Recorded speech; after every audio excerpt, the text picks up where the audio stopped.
Halo guys, balik lagi bersama gue di Saka Channel. Di video kali ini gue bakal lanjut nyeritain ringkasan dari light novel seri Gensoki Volume 7 yang berjudul Yoake no Rimbun Kyoku atau Daybreak Rondo. Pada volume ini berisikan cerita mengenai lanjutan perkembangan hubungan antara Ryo dan Liselot. Dan tidak lupa akan ada banyak reuni yang terjadi selama volume 7 ini. Pendahuluan, pertemuan yang tak terduga. Setelah menyelamatkan konvoi Liselot dan juga Flora pada volume sebelumnya, kini Ryo memutuskan untuk sebisa mungkin menjadi teman Liselot demi mencari informasi tentang Satsuki ataupun Takahisa. Waktu itu Liselot, Hyujunot, Flora, dan Ryo saling memperkenalkan diri. Dan perlu kalian ingat, kalau di sini Ryo memperkenalkan dirinya dengan nama Haruto. Selama perkenalan tersebut, Flora terus menatap Ryo sampai-sampai bertanya apakah mereka pernah bertemu. Dan tentunya Ryo menjawab tidak. Selain itu, Ryo juga sempat dicurigai sebagai seorang bangsawan oleh Duke Hyujunot karena tata keramanya. Dan untuk menghindari kecurigaan, Ryo pun berkata bahwa dirinya hanya seorang pengelana yang terus mengunjungi berbagai tempat untuk menempa kemampuan berpedangnya. Di tengah percakapan mereka, tiba-tiba Hiroaki dan Rohana datang dan memperkenalkan diri. Waktu itu Hiroaki sempat berkata dirinya tidak bisa ikut bertempur karena kekuatannya yang terlalu besar. Selain itu, ketika orang-orang sedang memuji Ryo, Hiroaki pun mengalihkan pembicaraan mengenai kerusakan kereta mereka. Setelah mendengar laporan mengenai kerusakan kereta, Ryo sempat bereuni dengan Clue yang mana merupakan salah satu maid Liselot. Clue sendiri adalah anak dari pemilik penginapan di Amande ketika Ryo kabur dari Beltram akibat difitnah. Namun kejadian tersebut sama sekali tidak muncul di animenya. Di sisi lain, Flora sendiri tampaknya terus mencoba untuk mendekati Ryo agar bisa mengkonfirmasi kecurigaannya. Namun akhirnya usaha Flora tersebut gagal. Chapter 1, Jalan Menuju Amande. Tepat setelah memeriksa keadaan kereta, Ryo pun mengajukan diri untuk memperbaiki kereta tersebut. Ketika dirinya menggunakan pedang untuk memotong besi yang menghalangi, Liselot sempat bertanya apakah pedang tersebut adalah pedang ajaib. Ryo pun mengangguk dan berkata bahwa pedang tersebut adalah pemberian teman dekatnya. Selain itu, Ryo pun mengaku bahwa pedang miliknya bisa mengeluarkan sihir angin. Ryo sengaja berkata demikian agar Liselot salah paham mengenai kemampuan Ryo yang sebenarnya, sekaligus menutupi keberadaan spirit art. Walau begitu, Liselot tetap mencurigai Ryo sebagai orang yang misterius. Karena bagaimanapun juga Ryo memiliki tata krama seperti bangsawan, pedang yang setara dengan artefak kuno, dan juga kemampuan yang tidak masuk akal. Dan karena alasan tersebutlah, Liselot pun memutuskan untuk mendekati Ryo. Selain Liselot, para maidnya pun kini sedang heboh membicarakan tentang Ryo. Karena nantinya bakalan sering muncul, jadi gue kenalin maid-maid Liselot yang sering muncul. Pertama ada Arya dan Clue yang udah pernah gue kenalin. Kemudian ada Natalie dan juga Cosette yang seringkali satu paket. Walau dua-duanya menyukai Ryo, namun Cosette biasanya agresif dan Natalie sebaliknya. Di sisi lain, kini Ryo sedang memperbaiki kereta sembari berbincang dengan Arya. Dari percakapan tersebut diketahui bahwa Arya sudah menjadi maid Liselot semenjak Liselot belum diangkat menjadi gubernur. Arya juga diketahui memiliki pedang ajaib layaknya Ryo. Sementara itu, ketika giliran dirinya untuk bercerita, Ryo terus melanjutkan cerita bohongnya mengenai dirinya sebagai pengelana. Namun karena intuisinya yang tajam, semakin lama dirinya mendengar kisah Ryo, Arya pun malah semakin penasaran sekaligus curiga terhadap sosok Ryo ini. Selain kisah bohongnya, Ryo terus berkata bahwa segala hal yang dilakukannya adalah berkat pedangnya. Begitu selesai memperbaiki kereta, Ryo sempat bergumam bahwa dirinya merasa familiar dengan Arya.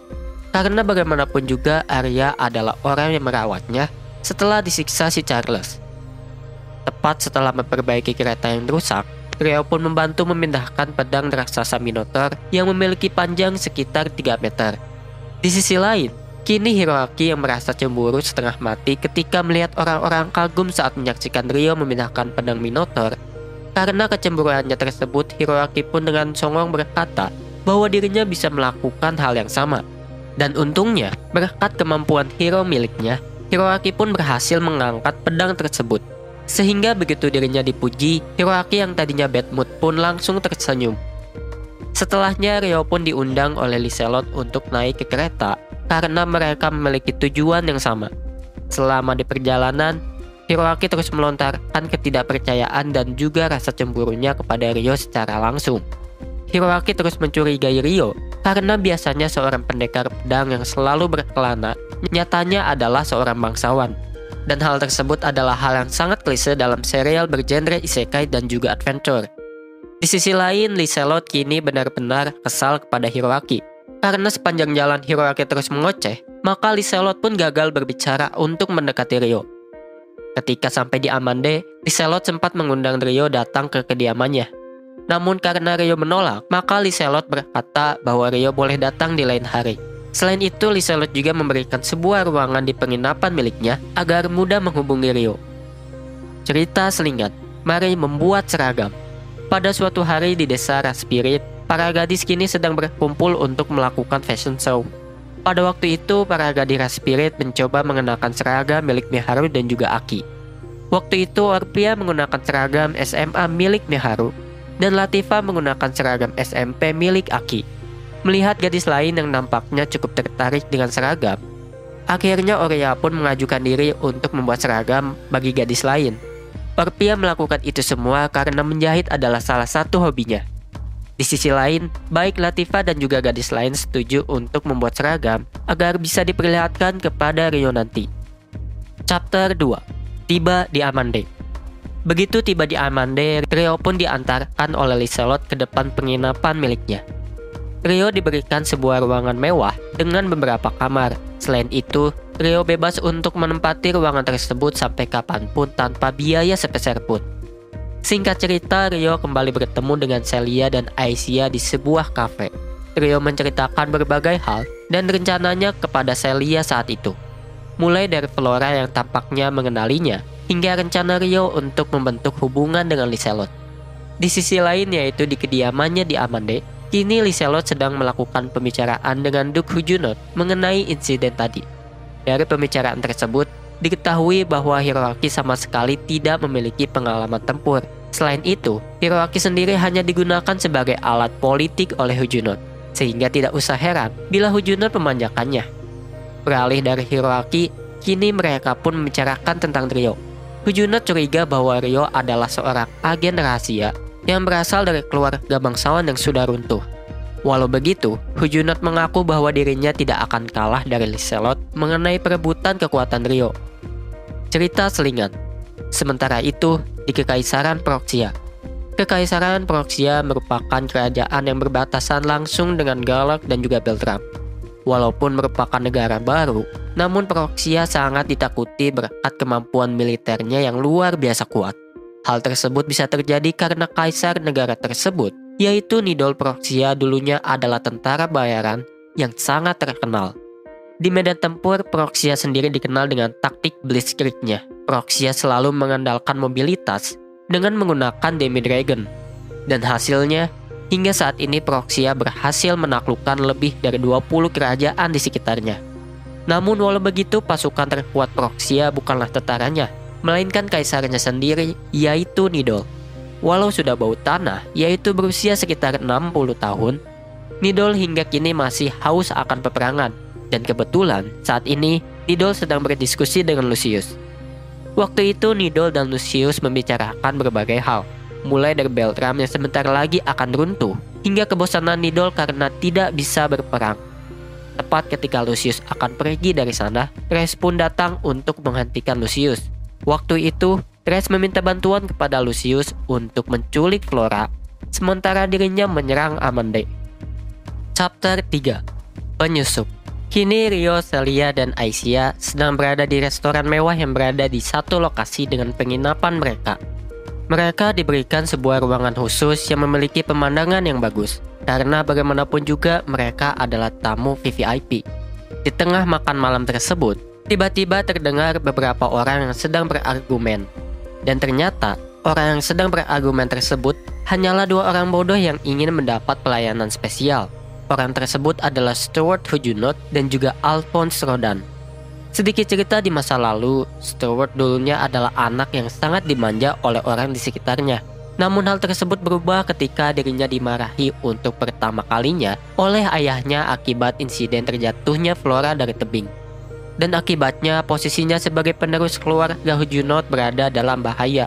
Sekali saja kesalahan dilakukannya lagi, maka otomatis dirinya akan dicoret sebagai pewaris. Kemudian Stewart pun akhirnya memutuskan untuk menjadi kesatria bersama rekan kriminalnya, yaitu Alphonse. Bisa dibilang bahwa tidak ada perkembangan bagus selama mereka menjadi kesatria. Yang ada, mereka selalu merasa terganggu dengan keberadaan orang lain seperti Hiroaki dan juga Ryo. Dan kini mereka berdua ingin menempati ruangan yang ditempati oleh Ryo dengan embel-embel bahwa mereka adalah orang penting. Namun karena Ryo berada di posisi yang lebih tinggi dibanding mereka berdua, maka para pelayan dengan berani menolak dan melawan kedua orang bodoh tersebut. Walau begitu, mereka berdua tetap saja mengganggu Ryo dengan menerobos masuk. Karena malas berurusan dengan orang bebal, Ryo pun mengajak Celia dan Aicia pergi. Namun karena kebodohan mereka, terutama Alphonse, sudah mencapai langit ketujuh, Alphonse malah meminta Aicia dan Celia untuk diam bersama mereka. Sebenarnya Stewart sudah berusaha untuk menghentikan Alphonse, namun Alphonse malah menyerang Ryo, dan dengan cepat Ryo melumpuhkan Alphonse hingga wajahnya mencium tanah. Tidak lama kemudian, Ryo pun berhasil melumpuhkan dan juga menahan Stewart juga. Ryo yang asalnya tidak berniat melaporkan insiden tersebut, akhirnya meminta pelayan melapor kepada Liselot. Setelah mereka berdua mengganggu Celia dan Aicia, ditambah dengan percobaan untuk menyerang dirinya. Dan pada saat itu pula Ryo berkata bahwa dirinya tidak bisa menyelesaikan hal ini secara damai. Chapter 4. Permintaan maaf. Beberapa waktu setelah insiden tersebut, Liselot pun mendapat laporan tersebut dari Arya. Waktu itu Liselot masih tidak habis pikir bagaimana bisa hampir semua orang dari rombongan Beltram dapat membuatnya sakit kepala dengan mudah dan juga cepat. Walau Huguenot meminta maaf kepada Liselot, namun Liselot kini khawatir Ryo tidak akan pernah ingin bekerja sama dengannya. Dan karena alasan tersebut, Liselot akan meminta maaf kepada Ryo secara langsung. Dan waktu itu Liselot melarang Huguenot untuk ikut agar tidak menambah beban yang dideritanya. Setelah selesai diskusi, Huguenot pun memanggil Stewart dan juga Alphonse ke ruangannya. Waktu itu Huguenot memarahi mereka berdua dan secara resmi mencoret Stewart dari pewaris keluarga Huguenot. Dengan songong, Alphonse sempat melawan Huguenot dengan berkata bahwa hukuman tersebut terlalu berat karena mereka hanya bertengkar dengan rakyat jelata. Tidak tahan dengan kebodohan Alphonse, Huguenot pun menjelaskan bahwa dirinya kini kehilangan kesempatan untuk merekrut Ryo. Walau begitu, Huguenot masih memberi kesempatan kepada Alphonse untuk membersihkan namanya dengan beberapa kondisi. Pertama, mereka berdua harus meminta maaf secara langsung kepada Ryo. Dan yang kedua, Alphonse harus membantu investigasi di hutan tempat mereka diserang. Keesokan harinya setelah sarapan, Liselot pun mengunjungi penginapan Ryo untuk meminta maaf. Ketika masuk ke ruangan Ryo, Liselot sempat terkejut dengan sosok Celia dan juga Aicia. Dan setelah saling memperkenalkan diri, Ryo pun berbicara empat mata dengan Liselot. Inti dari percakapan tersebut adalah Liselot yang ingin meminta maaf atas kejadian kemarin. Liselot berjanji bahwa apabila Duke Huguenot ataupun dua makhluk kemarin berani membuat masalah, maka Liselot akan selalu berada di pihak Ryo. Walau begitu, Ryo meminta Liselot untuk membuat kontrak dengan kompensasi ataupun penyelesaian. Dengan kontrak tersebut, maka pihak yang bersalah akan terkena hukuman bila sekali lagi menciptakan konflik. Setelahnya, Ryo pun ikut bersama Liselot untuk pergi ke kediamannya, di mana Liselot akan membuat kontrak tersebut. Dan pada waktu itu, Huguenot langsung menyambut Ryo dengan permintaan maaf. Tidak lama kemudian, Huguenot pun meminta Ryo untuk bertemu dengan dua orang bodoh yang telah menyebabkan masalah bagi dirinya dan juga Ryo. Begitu mereka berdua masuk ke dalam ruangan, mereka berdua pun langsung meminta maaf sembari bersujud dengan posisi seperti Dogeza. Karena Ryo memang tidak peduli, maka Ryo tidak merasakan apapun dari permohonan maaf tersebut. Dan begitu acara permintaan maaf selesai, Ryo pun diundang untuk makan siang bersama. Pada waktu itu, Ryo berada di ruangan makan bersama dengan Liselot, Huguenot, Flora, Troana, dan Hiroaki. Selama makan siang, Hiroaki sempat berkata bahwa dirinya menginginkan nasi. Dan kebetulan waktu itu Liselot pun berkata bahwa dirinya memiliki nasi. Di Stral, nasi adalah makanan yang jarang ditemui. Selain itu, biasanya padi hanya bisa dibuat untuk dijadikan bubur, dan nasi yang berada di Stral memiliki kualitas yang jauh lebih buruk dibanding nasi di bumi. Selain nasi, setelahnya pelayan Liselot pun menyajikan risotto. Ketika melihat risotto dan juga reaksi dari Hiroaki, Rio sempat bingung mengenai fakta bahwa Hiroaki tidak menyadari bahwa Liselot selalu menciptakan barang yang identik dengan barang di bumi. Selain itu, Flora yang dari tadi tampaknya memperhatikan Rio pun bertanya mengenai kapan Rio mulai berpetualang. Untuk menyempurnakan kisah bohongnya, Rio berkata bahwa dirinya mulai berpetualang ketika masih berusia 11 tahun. Padahal dirinya kabur dari Beltram ketika berusia 12 tahun. Di samping pertanyaan Flora, Hujunot dan juga Liselot kemudian menawarkan Rio untuk berhenti berkelana dan tinggal di kerajaan mereka. Karena bagaimanapun juga tujuan Liselot dan Hujunot saat ini adalah mendapatkan kekuatan Rio, sehingga mau tidak mau mereka harus bergerak dengan agresif. Selain itu, akhirnya Rio mendapatkan informasi bahwa hero yang berada di Galak bernama Sumeragi Satsuki, yang berarti Rio telah mendapatkan informasi mengenai salah satu temannya Miharu. Cerita selingan. Sehari dalam kehidupan Miharu. Seperti biasa, Miharu dan Aki kini sedang berlatih spirit art dengan Orpia. Namun semakin hari perbedaan kemampuan mereka semakin terlihat, dan hal tersebut membuat Aki menjadi iri kepada Miharu. Aki sempat bertanya-tanya apakah perbedaan kemampuan mereka disebabkan oleh perbedaan bakat, dan jawabannya adalah tidak sepenuhnya. Orpia tahu betul bahwa Miharu selalu melatih spirit artnya dimanapun dan kapanpun. Bila diibaratkan, maka Aki hanya belajar ketika di sekolah, sedangkan Miharu belajar dimanapun dan kapanpun, baik sebelum tidur, ketika berjalan, ataupun ketika makan. Karena khawatir akan perkembangan Aki, Orpia pun memutuskan untuk berdiskusi dengan Miharu bersama dengan Alma dan juga Sarah. Dan betul saja, ketika Orpia dan gadis lain datang ke kamar Miharu, ternyata Miharu sedang melatih spirit artnya. Ketika ditanya apakah Miharu tidak rindu rumahnya, sekaligus mengapa dirinya begitu bekerja keras untuk melatih spirit artnya, Miharu pun menjawab bahwa dirinya merindukan bumi. Namun karena kini dirinya bergantung kepada Rio, maka sebisa mungkin dirinya bekerja keras agar bisa mengurangi beban Rio. Ketika yang lain memuji Miharu yang bisa mempelajari spirit art dengan cepat, tiba-tiba Miharu tersadar bahwa dirinya pernah membuat kontrak sementara dengan Aicia. Sehingga besar kemungkinan kontrak tersebutlah yang memicu kebangkitan bakat spirit art Miharu. Mungkin sekian dulu untuk ringkasan volume 7 seri Gensoki di video kali ini.